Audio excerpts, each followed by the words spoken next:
Firman Tuhan berkata, bangkitlah murka Tuhan terhadap orang Israel yang menghasut Daud melawan mereka. Firman-Nya, pergilah, hitunglah orang Israel dan orang Yehuda. Lalu berkatalah raja kepada Yoab dan para panglima tentara yang bersama-sama dengan dia, jelajahilah segenap suku Israel dari Dan sampai Berseba. Adakanlah pendaftaran di antara rakyat supaya aku tahu jumlah mereka. Lalu berkatalah Yoab kepada raja, kiranya Tuhan Allahmu menambahi rakyat 100 kali lipat daripada yang ada sekarang. Dan semoga mata tuanku raja sendiri melihatnya. Tetapi mengapa tuanku raja menghendaki hal ini? Jadi Yoab menyadari bahwa ini adalah perbuatan yang tidak berkenan di hati Tuhan. Namun titah raja itu terpaksa diikuti oleh Yoab dan oleh para panglima tentara. Maka pergilah Yoab dan panglima-panglima tentara itu atas perintah raja untuk mengadakan pendaftaran di antara bangsa Israel. 8 sampai 10. Setelah mereka menjelajah seluruh negeri itu, sampailah mereka kembali ke Yerusalem setelah lewat 9 bulan dan 20 hari. Lalu Yoab memberitahukan kepada raja hasil pendaftaran rakyat orang Israel. Ada 800.000 orang perang yang dapat memegang pedang, dan orang Yehuda ada 500.000. 10. Tetapi berdebar-debarlah hati Daud setelah menghitung rakyat. Lalu berkatalah Daud kepada Tuhan, aku telah sangat berdosa karena melakukan hal ini. Maka sekarang Tuhan, jauhkanlah kiranya kesalahan hamba, sebab perbuatanku itu sangat bodoh. Amin. Bapak Ibu Saudara yang dikasihi oleh Tuhan, sebelum kita membahas lebih jauh tentang bagian ini, tentunya kita yang mengikuti medsos tidak asing dengan High School, ya. Sebuah film dokumenter yang kurang lebih 2 minggu lalu itu muncul dan mulai menggemparkan orang Indonesia, ya, berkaitan dengan kasus Jessica Wongso ini dan temannya Mirna. Saudara, melalui film dokumenter ini mulai banyak orang komen dan melihat satu sisi bahwa ternyata Jessica Wongso ini nampaknya, saya katakan nampaknya, ya, dibully, nampaknya menjadi korban yang malpraktek begitu, ya, dalam peradilan. Nampaknya saya katakan. Nah, saudara, pengacara dari Jessica Wongso ini yakin bahwa Jessica ini tidak bersalah. Dia tidak melakukan pembunuhan. Namun pengadilan memutuskan kamu 20 tahun penjara. Kamu bersalah nih, kamu dihukum. Tapi Jessica tetap dia tidak melakukannya. Saudara, ada satu perkataan yang menarik yang diucapkan oleh Bapak Otto Hasibuan. Pada waktu Jessica sudah divonis, Bapak Otto ini berusaha untuk bisa membebaskan Jessica. Satu-satunya jalan adalah gerasi dari presiden. Kamu mau enggak dapat gerasi dari presiden? Jessica kemudian menjawab, apa syaratnya? Syaratnya kamu harus mengaku kamu membunuh Mirna dan kamu memohon ampun. Jessica kemudian menjawab, saya ini kata-katanya, maaf, saya tidak akan mau minta ampun, saya tidak mau mengakui perbuatan yang tidak pernah saya lakukan. Lebih baik saya di penjara. Ini jawaban Jessica. Dan itu ditanya sebanyak 2 kali, saudara, oleh Otto Hasibuan. Dia merasa bahwa dia tidak melakukannya. Kenapa dia harus mengaku? Saudara, melalui film dokumenter ini, melalui cerita-cerita seperti ini, ya saudara, saya tidak mau membahas kasus ini, ya. Tetapi saya mau melalui kasus ini, saya mau menjembataninya untuk kita bisa memahami ada 2 tipe orang, saudara, pelaku kejahatan yang mengaku salah. Jadi orang ini sudah kebukti melakukan kesalahan, dan saya katakan ada 2 tipe orang. 2 tipe orang yang kemudian dia mengaku salah. Tipe yang pertama adalah tipe ini, saudara. Tipe menghindari sanksi. Ya, Pak, Om, saya mengaku salah nih. Maafkan saya. Tolong, jangan beri sanksi kepada saya. Nah, itu saudara. Itu tipe orang yang pertama. Aku sudah ngaku salah nih, ya toh? Kan gereja itu penuh kasih, gitu kan? Ya, jangan beri sanksi dong. Katanya kasih. Nah, saudara, ini tipe orang yang pertama. Tipe pelaku kejahatan mengaku salah, minta maaf, tapi berusaha untuk menghindari sanksi. Nah, tipe yang kedua, saudara. Tipe siap menerima sanksi. Om, Pak, saya mengaku salah. Maafkan saya, dan saya siap menerima sanksi apapun, karena saya bersalah. Saudara, ini tipe orang yang kedua. Saudara, dari 2 tipe ini, kira-kira kita itu masuk tipe yang mana? Saudara, kalau saudara berkata saya tipe yang pertama, saudara harus bertobat. Karena itu tidak diajarkan oleh Alkitab. Ya. Tapi sebetulnya tipe yang pertama ini adalah tipe yang paling banyak, saudara. Katanya kasih. Saudara, namanya kamu salah. Itu kamu harus terima konsekuensinya. Nah, pada pagi hari ini kita akan belajar bersama-sama dari Daud. Bahwa kita harus menjadi tipe orang yang pertama. Allah itu kasih. Allah itu mengampuni. Tapi Allah mau kita menjadi orang yang bertanggung jawab. Artinya kalau kamu sudah berbuat, ya kamu harus siap untuk terima sanksi. Tuhan Yesus satu hari pernah berkata di dalam Matius 5 ayat 25-26.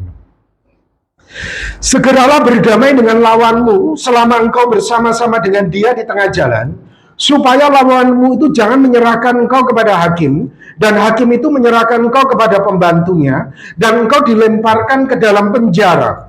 Aku berkata kepadamu, kata Tuhan Yesus, sesungguhnya engkau tidak akan keluar dari sana sebelum engkau menjalani sanksimu. Sebelum engkau membayar hutangmu sampai lunas. Kalau kamu sudah berbuat salah, kamu harus terima sanksimu. Itu kata Tuhan Yesus. Kalau kamu melakukan sesuatu di hadapan Tuhan, kamu juga harus berkata, Tuhan, aku siap untuk menerima sanksi yang kau berikan. Saudara, tipe yang kedua inilah tipe yang akan kita pelajari dari Raja Daud. Tuhan ingin kita bertanggung jawab, saudara, dengan setiap perbuatan kita. Kalau kita menabur baik, saudara, kita bertanggung jawab untuk kita menuai baik. Kalau kita menabur jahat, saudara, kita bertanggung jawab juga untuk kita menuai jahat. Tuhan ingin kita bertanggung jawab bukan hanya dengan setiap perbuatan baik kita, tetapi juga dengan setiap perbuatan jahat yang kita lakukan. Nah, saudara, firman tadi yang kita baru saja baca, dikisahkan di situ di dalam 2 Samuel 24 ayat yang pertama. Bangkitlah murka Tuhan terhadap Israel. Kita tahu Israel telah berdosa kepada Tuhan, dan kemudian murka Tuhan ini terhadap Israel bangkit. Dan di situ dikatakan ia menghasut Daud untuk melawan mereka. Firman-Nya, pergilah, hitunglah orang Israel dan orang Yehuda. Memang Bapak Ibu Saudara, di dalam cerita yang kita baca tidak disebutkan dosa apa yang dilakukan oleh bangsa Israel ini. Baik dalam kitab Tawarikh maupun kitab-kitab yang lain tidak disebutkan dosa apa itu. Ya. Namun Bapak Ibu Saudara, kita akan coba untuk melihat dalam konteks nats yang lain. Kira-kira apa yang menjadi dosa dari Israel ini sehingga Tuhan itu murka terhadap Israel dan terhadap Daud. Saudara tentunya tidak asing dengan peribahasa ini ya. Guru kencing berdiri, murid kencing berlari. Kalau gurunya aja udah curang, saudara, gimana dengan muridnya? Absolutely pasti lebih parah lagi. Tahu maksud saya ya? Guru kencing berdiri, murid kencing berlari. Saudara, sebetulnya prinsip ini adalah prinsip Alkitab. Saudara, kalau baca di dalam Matius 10 ayat 24-25, seorang murid tidak lebih daripada gurunya. Ya, kamu lihat muridnya, kira-kira tidak jauh itu gurunya. Atau seorang hamba daripada tuannya. Cukuplah bagi seorang murid jika ia menjadi sama seperti gurunya.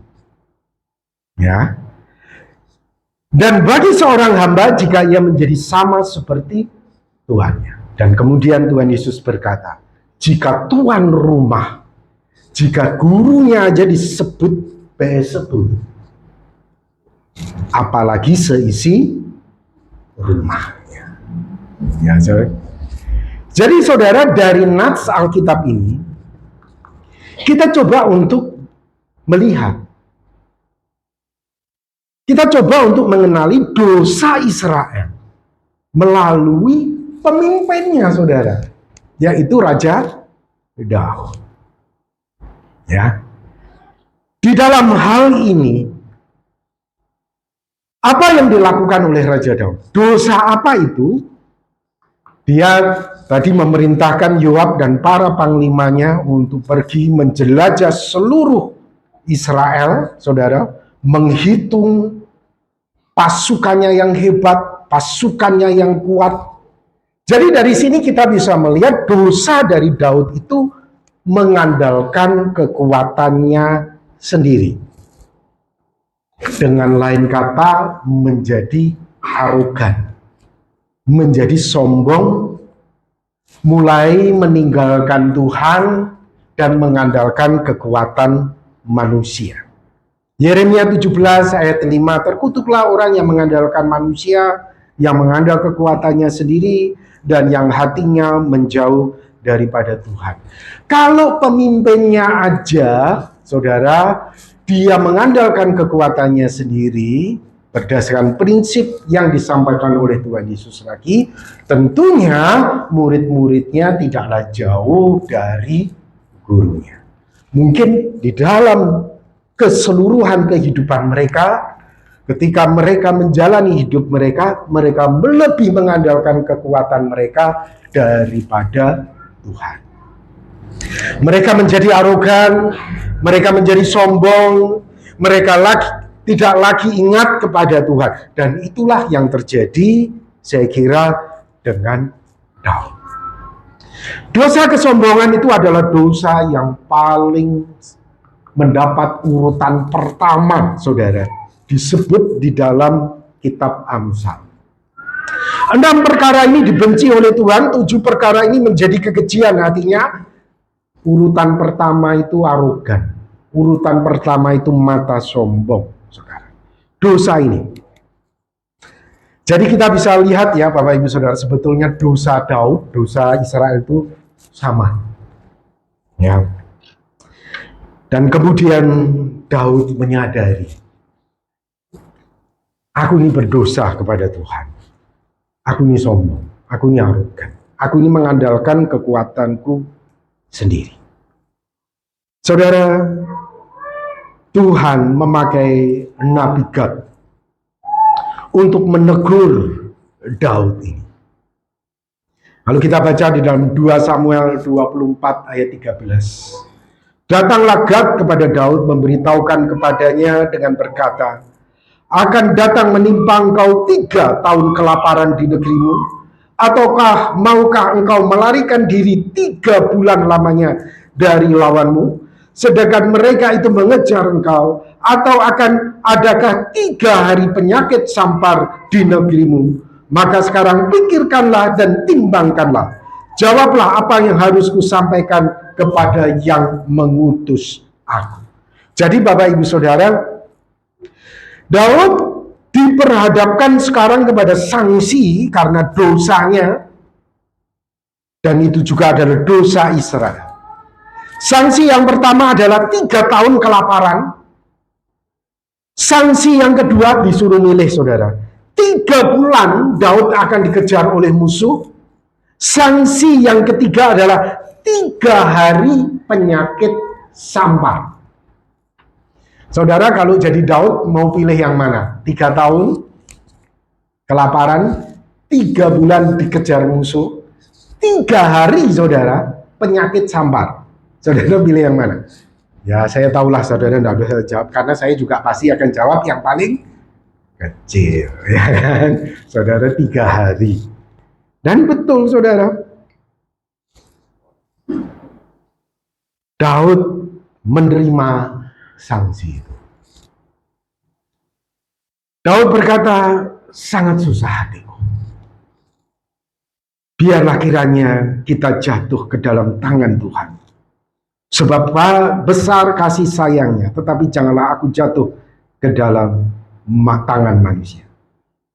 Jadi saudara, Tuhan mendatangkan penyakit sampar kepada orang Israel dari pagi hari sampai waktu yang ditetapkan. Maka matilah dari antara bangsa itu.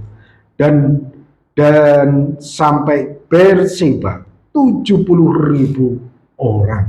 Selama 3 hari itu saudara kena sampar. Saudara, kita bisa melihat di sini Daud itu siap untuk menerima sanksi.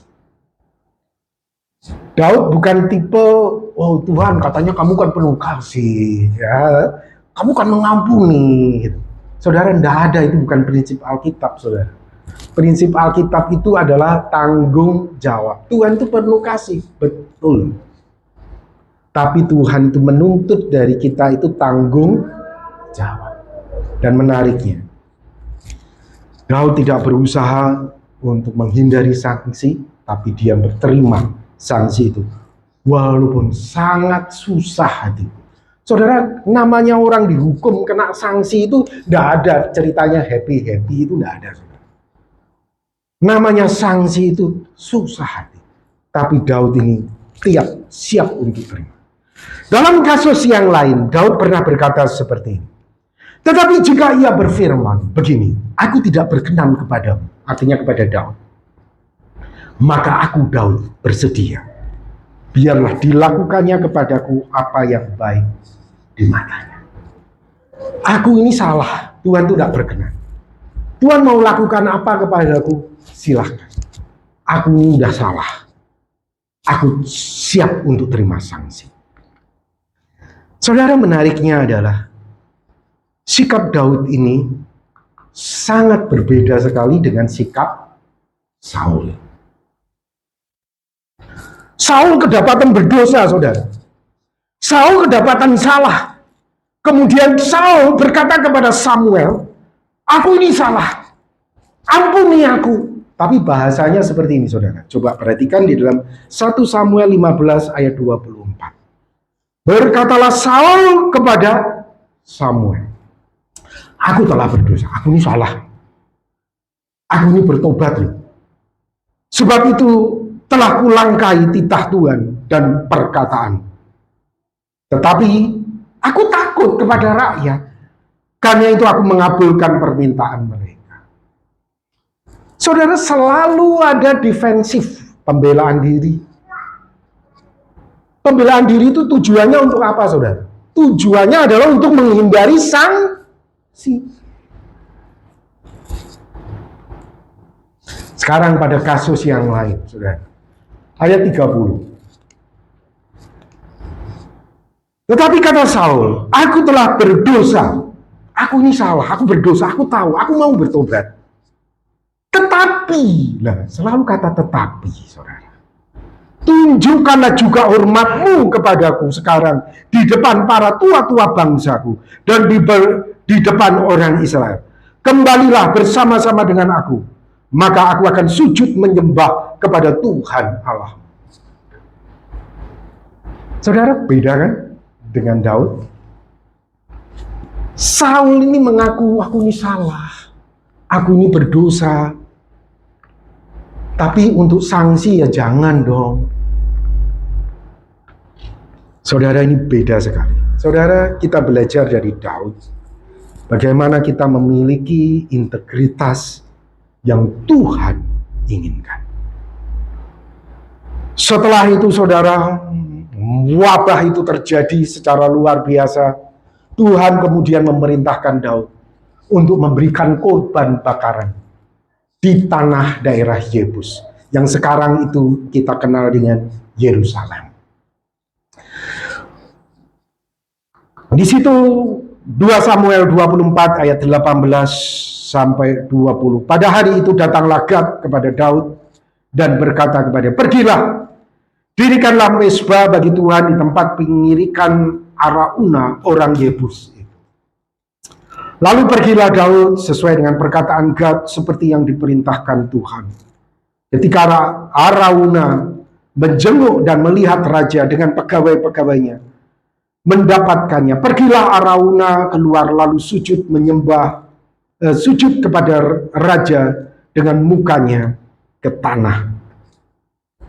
Kemudian saudara, ayat 21, lalu berkatalah Arauna, mengapa tuanku raja datang kepada hambamu ini, jawab Daud, untuk membeli tempat pengirikan ini daripadamu, dengan maksud mendirikan mezbah bagi Tuhan, supaya tulah ini berhenti menimpa rakyat. Lalu berkatalah Arauna kepada Daud, baiklah tuanku raja mengambilnya dan mempersembahkan apa yang dipandangnya baik. Lihatlah, itu ada lembu-lembu untuk korban bakaran, dan eretan-eretan pengeri dan alat-alat perkakas lembu untuk kayu bakar. Semuanya ini ya raja, diberikan Arauna kepada raja.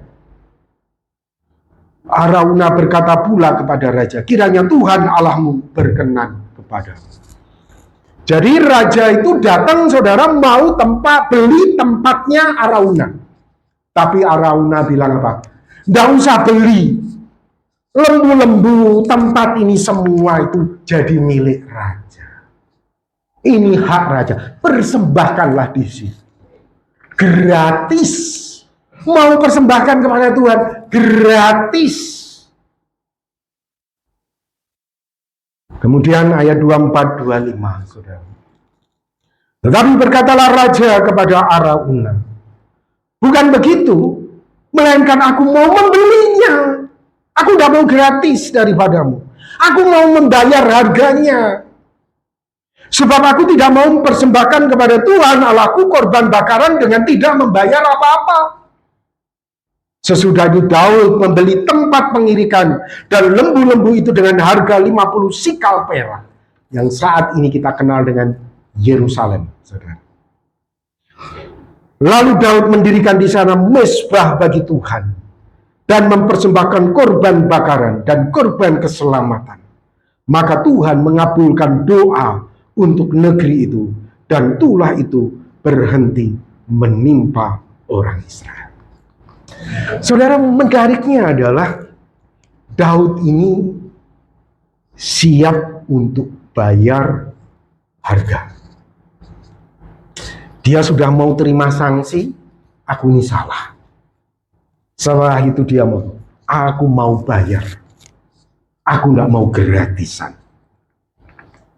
Saudara, ini luar biasa dari Daud. Tidak heran Daud itu disebut sebagai orang yang berkenan di hati Tuhan. Luar biasa. Saudara, ini berbeda sekali dengan Saul. Tidak heran Saul itu ditolak, saudara.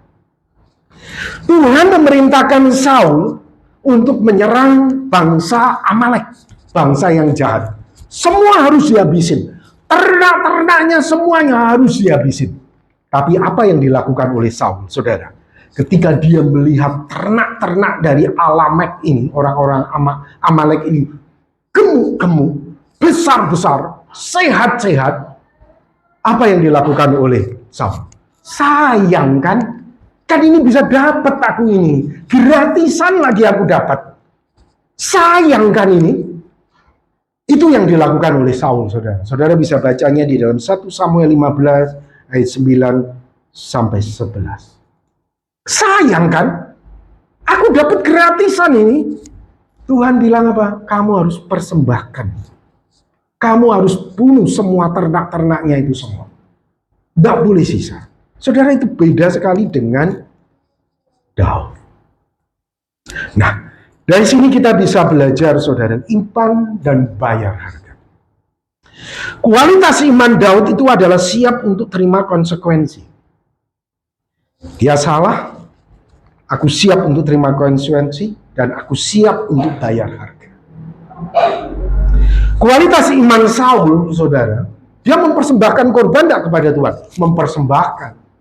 Boleh dikatakan kalau hari ini dia datang ke gereja enggak? Dia pelayanan enggak? Pelayanan, datang ke gereja. Tetapi kualitasnya itu loh, saudara.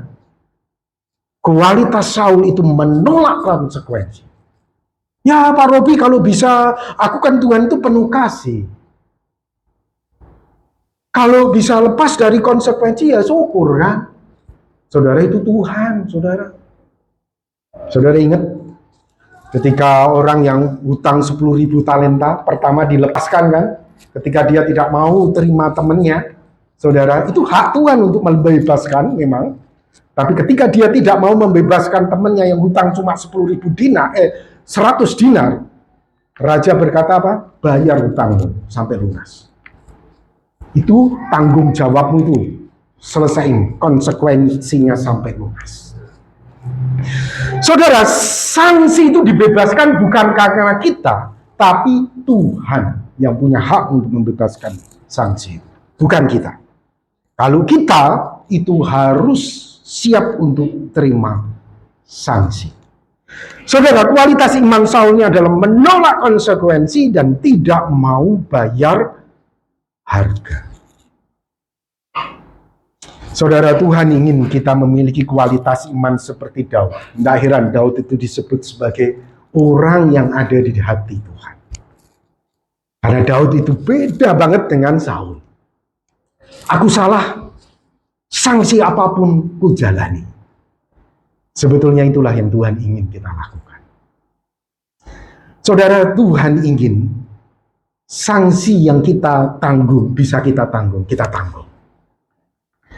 Sanksi yang kita nggak bisa tanggung, Tuhan yang tanggung bagi kita. Saudara, neraka itu kita nggak bisa tanggung. Dia mati di atas kayu salib. Dia tanggung buat kita.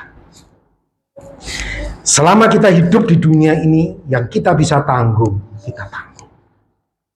Yang nggak bisa kita tanggung, Tuhan yang akan menanggungnya bagi kita. Amin. Sekarang Bapak Ibu Saudara mau memiliki kualitas seperti Daud atau seperti Saul?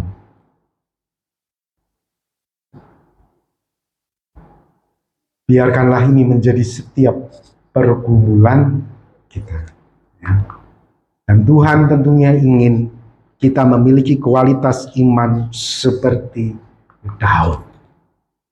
Lalu kita baca di dalam Kisah Para Rasul 13 ayat 22. Setelah Saul disingkirkan, Allah mengangkat Daud menjadi raja mereka. Tentang Daud, Allah telah menyatakan, aku telah mendapat Daud bin Isai, seorang yang berkenan di hatiku, dan yang melakukan segala kehendakku. Amin. Mari kita akan berdoa bersama-sama. Tuhan,